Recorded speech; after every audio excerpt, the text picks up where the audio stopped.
Hola chicos, Historia del Arte y de la Cultura 25. Vamos a ver. La religión, punto importantísimo en todos los pueblos antiguos. La religión era un fenómeno social, un fenómeno de relación entre unos y otros.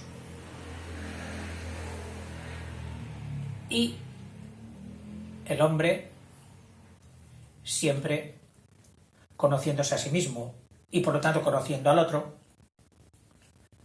sabía de sus preocupaciones, de sus temores, etc., de sus ambiciones, de sus anhelos, y la figura de un dios le venía extraordinariamente para relacionarse con sus semejantes.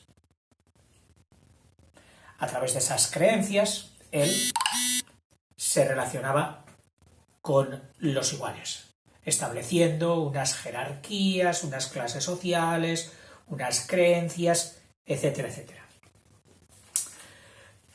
Los mesopotámicos, babilonios y de Mesopotamia, sumerios, acadios, asirios, etcétera, también hicieron de las fuerzas de la naturaleza dioses. O mejor dicho, a la hora de hacer dioses dijeron, ¿qué cosa mejor que las fuerzas de la naturaleza? Los astros, los satélites y todo esto. Que eran unos dioses terribles, porque en el mundo babilónico y mesopotámico fueron muy abundantes las guerras, ya que el avispero que se formaba allí, alrededor de esas tierras tan fértiles que todo el mundo las quería, propiciaban guerras continuas entre ciudades, que empezaron como ciudades independientes, luego se hicieron los mini imperios, luego los maxi imperios, pero unas guerras terribles. Sobre todo inducidas por los del norte, por los asirios. Terribles, despiadados, que cuando cogían un pueblo y lo invadían, hacían estragos. Pensaban darle un castigo tal para dejarles en una condición de que no se les ocurriera ni por asomo levantarse contra ellos. Llevaban cautivos a miles de personas a otros centros, desplazándoles, diezmaban la población, empezando por la clase dirigente, la mataban, y, claro, esto no podía ser malo. Para que no sea malo, es que hay un dios que me lo manda. Y estos dioses eran unos dioses celosos, unos dioses que no se dejaban comer el terreno por el dios de la ciudad vencida. No. ¿Por qué? Porque si por un casual el dios de la ciudad vencida fuese más importante, más poderoso, esa es la palabra, poderoso. En la religión antigua no había ni bien ni mal, había poder. No era el bien. En todo caso, el bien y el mal. No en vano, en la religión hebrea, que es una religión de estas, una religión que convivió con ella, convivió con todas estas y absorbió muchísimas cosas de estas. Cuando quisieron unos hombres ser como dioses, y fue eso nada más ser creados, en el paraíso terrenal, el escritor les presentó la esencia de Dios. Era un árbol, una fuente del bien y del mal. O sea, Dios no era la fuente del bien. Dios tampoco era la fuente del mal. Era una mezcla de todo. Esa mezcla de todo se llamaba poder. Y quien tenía el bien y tenía el mal tenía el poder. Y ese era el Dios. Bueno. En un momento, porque te advierto que los nombres de estos dioses, tú puedes entrar en el Google y los encontrarás escritos de 15 maneras.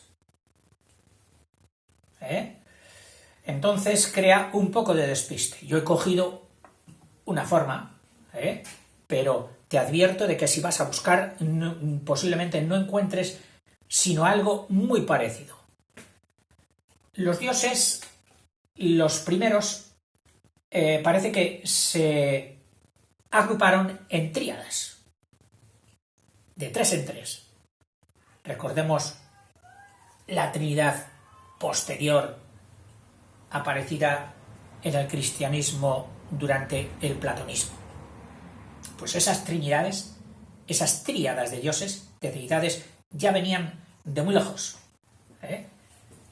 Eran la luna, el sol y Venus, formando una tríada. La luna, a la que llamaban Sin, o el dios Sin, el sol, el dios Samás, y Venus, o la dios Istas. Y había otra tríada que era el dios del cielo, el dios de la tierra y el aire, y el dios del mar, que eran conocidos como Anu, como Entil y como Ea. Hubo también, y muy ancestral, y además que es que a mí me ha gustado, porque es lo más característico de la cultura mesopotamia. El material del que salió toda la cultura mesopotámica fue el barro. El barro de las tierras de aluvión de la desembocadura del Tigris y el Éufrates, que al parecer, según he leído, desembocaban antes por separado porque el Golfo Pérsico se introducía mucho más en tierra, entonces los pillaba separados. Luego las tierras de aluvión, arrancadas de las montañas y de toda la depresión, fueron inundando esto, y algunos comentan que hicieron, o desde aquella época, en los 3.000, 4.000 años, han hecho unos aportes que han avanzado las tierras sobre el mar en unos 200 kilómetros. Claro, los ríos ya tiraron a salir, hicieron fuerza uniéndose, y salieron por el Tal el Arab, el río Chad el Arab, que es el que sale hoy uno solo. Bueno, pero te estaba comentando del barro. Y tú dirás, oiga, no se escape usted que está hablando de la religión. Bueno, pues verás. El barro, que se daba, lógicamente, donde podían sacarlo en la zona de marismas, unas zonas riquísimas, las zonas de máxima producción, porque aquí hay un sol impresionante con agua, puede producir todo lo que se le pida. Ese barro, al principio, era un barro con humus, con producto orgánico, que simplemente se cogía, se le mezclaba con paja, esto lo he hecho yo de niño, se le daba una forma ortoédrica, de caja de zapatos aproximadamente, se le dejaba secar y luego ir haciendo. Más adelante vieron que había otro barro más puro, que era la arcilla, que ya no tenía productos orgánicos. Tú sabes que la arcilla es un silicato, un conjunto de silicatos de la descomposición del granito, precisamente. Bueno, y entonces esa arcilla ya configurada igual que el adobe y cocida constituía ya el ladrillo, que fue el segundo paso. Bueno, pues este adobe estaba sacado de aquí, y para ellos era como el talismán, aquello que les permitía vivir. Con él hacían sus casas, que les permitía defenderse. Con él hacían las murallas, enormes, de adobe, pero enormes, de una anchura enorme. Con él hacían sus templos, con él hacían todo. Y no echaban en falta ni añoraban la piedra, que seguramente también la conocían, aunque mucho más lejos y mucho más costosa de traer. Primero, el utilitarismo. El adobe está aquí, es fácil, nos sirve para hacer lo que queremos, lo utilizamos. El adobe, lógicamente, tenía un periodo de vida muy corto comparado con el de la piedra. Pero eso no les importaba, ya lo asumieron. El que las cosas tengan una vida corta y sean renovadas por otras, entra dentro de la naturaleza. Los seres vivos somos eso. Unas vidas cortas, renovadas en cadena por otras. Entonces, para ellos el adobe era esto. La palabra adobe, que no me parece que leí que era algo así como sig, tenía hasta 4 o 5 significados. Esa misma palabra. Significaba adobe, significaba muralla, significaba ciudad. O sea, fíjate que en el mismo conjunto metían todo. Ladrillo es lo mismo que ciudad, es lo mismo que muralla. Cosa muy curiosa. Y sin embargo, esta caducidad, que para ellos significaba similitud con la vida, no la vieron en la piedra, en la que vieron algo inerte y eterno e inamovible. Y para ellos lo inerte, lo que no se mueve, lo eterno y lo inamovible era la muerte. Fíjate. A lo mejor alguno dirá, hombre, claro, como no la tenían fácil, dirían lo de la zorra. Están verdes, no queremos esas uvas.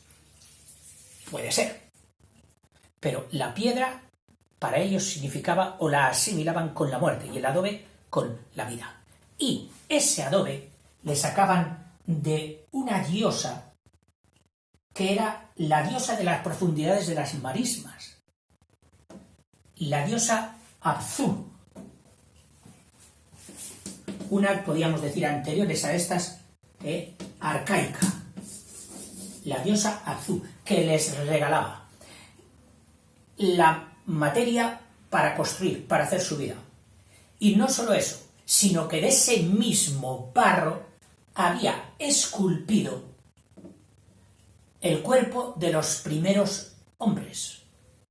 No de uno, como en la religión hebrea, sino de los primeros hombres.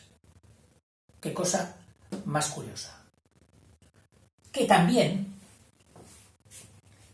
se unía con la cosmogonía que tenían, es decir, la idea de la creación del mundo que ellos tenían, que era que la Tierra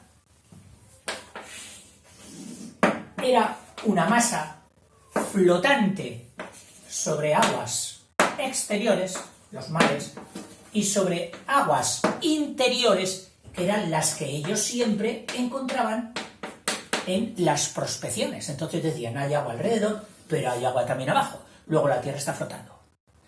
Luego vendrían otras concepciones cosmogónicas muy interesantes, de las que hablaremos, que decían, oye, es que también nos tenemos agua por arriba, puesto que llueve. Ah, pues nada, por aquí habrá unas columnas con una cúpula, que nosotros sí que sabemos lo que es cúpula, porque para nuestras casas hacemos cúpulas y hacemos bóvedas, pues los dioses han podido hacer una cúpula, una bóveda gigante, de la que cuelguen los astros y satélites, y que por encima de esa bóveda, como si se tratara de un depósito colgante, estén las aguas que cuando ellos quieren no las hacen llover.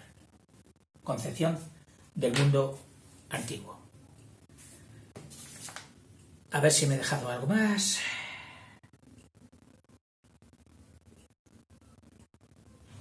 En fin.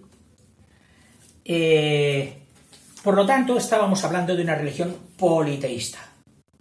Ahora, vienen luego los emperadores. Los emperadores tienen un poder o una ambición unificadora.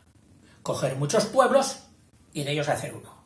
Claro, sabían que si no lograban quitarles a cada uno, a cada etnia, a cada raza, su dios, que era el montaje, el software que cada pueblo tenía para su cohesión y su administración interna entre ellos, no sería posible. Tenían que arrancarles ese dios e imponerles uno de orden superior y que unificase.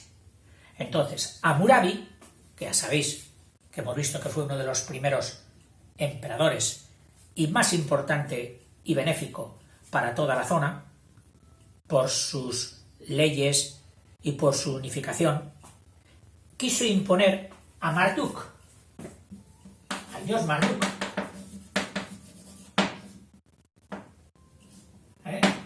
Marduk. Este, según Hammurabi, el dios Marduk, restablece el orden celeste. Había un determinado desorden, competencias, etc. Marduk, lo mismo que él restablece el orden en la tierra, Marduk restablece el orden en el cielo, el orden celeste. Creó la tierra, sacándola ¿de dónde? De los mares, de las aguas.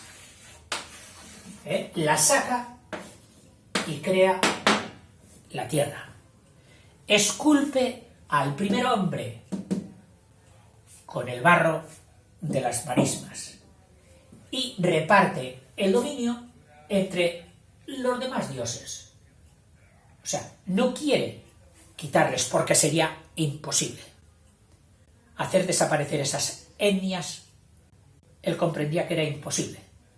Les debía dejar su dios, pero un dios ya desinflado, un dios de segunda, un dios debajo de Marduk. A ver si me he olvidado algo de la religión. Vale, yo pienso que hemos dicho ya bastantes cosas, pero no todas, ¿eh?